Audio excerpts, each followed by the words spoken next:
नमस्कार, मी रुचा दिनकर आणि back to basics with रुचाच्या या भागात मी तुम्हाला दाखवणार आहे नॅचरल लुफा.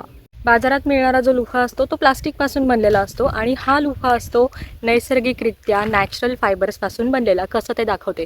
तर ही आहे आपली नेहमीची घोसाळी.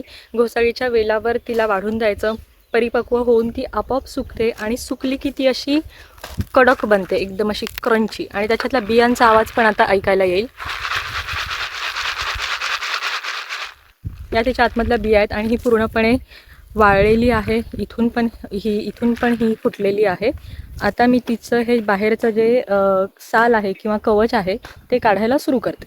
खरं तर निसर्ग आहे ना, माणसाच्या प्रत्येक गरजा ज्या आहेत त्या पूर्ण करणारं काहीतरी आपल्याला देऊन ठेवतो. फक्त माणसाच्या किंवा मानवाच्याच नाही, जे प्रत्येक प्राणी पक्षी कीटक असतील त्यांच्या गरजेपेक्षा जास्त निसर्गाने आपल्याला आधीच देऊन ठेवलेलं आहे. साल अशी मस्तपैकी निघते.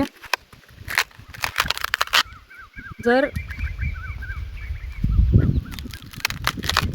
तुमची घोसाळी झाडावर बरोबर आधीच सुकली असेल ना, तर त्याची ही साल एकदम पटापट निघेल. आणि घोसाळीची भाजी तर आपण खातोच, पण घोसाळीची भजी माझी सर्वात आवडते. म्हणजे घोसाळीची भजी त्याची तोडच नाही. तर मी हे गडबड न करता पटापट काढून तुम्हाला दाखवते.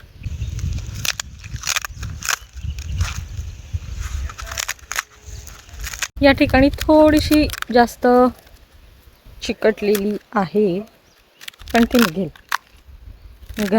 निघाली. हा लुफा आपण अंघोळ करताना अंग घासण्यासाठी वापरू शकतो, भांडी घासण्यासाठीही वापरू शकतो. याचा आकार आता जरी असा दिसत असला तरी याला जेव्हा आपण कैचीने कापतो तेव्हा त्याचा असं चौरस आकारात बरोबर एक बनतं.